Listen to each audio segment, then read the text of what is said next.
చేసినట్లుగా విచారణలో అయితే తేలింది. కాగా ఈ కేసులో సంచలన విషయాలు వెలుగు చూస్తూ ఉన్నాయి.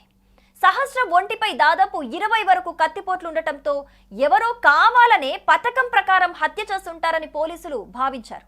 ఈ మేరకు ఆ కోణంలో దర్యాప్తు చేపట్టారు. పలు విధాలుగా విచారణ అనంతరం పక్కింట్లో ఉండే 10th క్లాస్ చదివే బాలుడిపై పోలీసులకు అనుమానం వచ్చింది. దీంతో పోలీసులు ఆ బాలుడిని సహస్ర హత్య గురించి విచారించారు.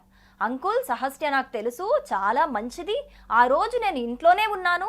డాడీ డాడీ అని సహస్ర పిలిచినట్లు అరుపులు వినిపించాయంటూ బాలుడు పోలీసులకు ముందుగా చెప్పినట్లుగా తెలుస్తోంది.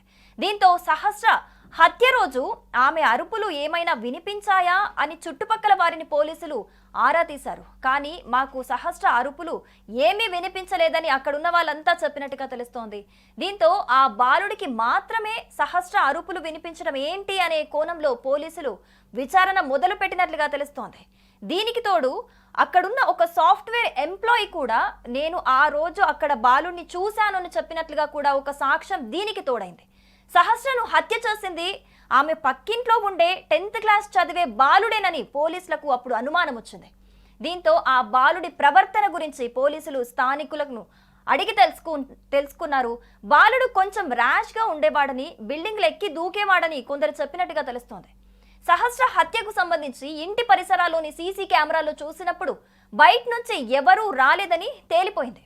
అయితే బిల్డింగ్ దూకి వచ్చే అవకాశమే ఎక్కువగా ఉంటుందని పోలీసులు అక్కడ అనుమానించారు. దీంతో పోలీసులకు బాలుడిపై అనుమానం మరింతగా పెరిగింది.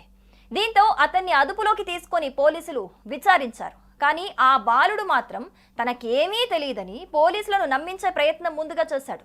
అప్పటికే బాలుడే హత్య చేశాడని కొన్ని ఆధారాలు సేకరించిన పోలీసులు బాలుడి తల్లిదండ్రులను కూడా పిలిపించి విచారణ చేపట్టారు. దీంతో బాలుడు తానే సహస్రను హత్య చేసినట్లుగా అంగీకరించాడు.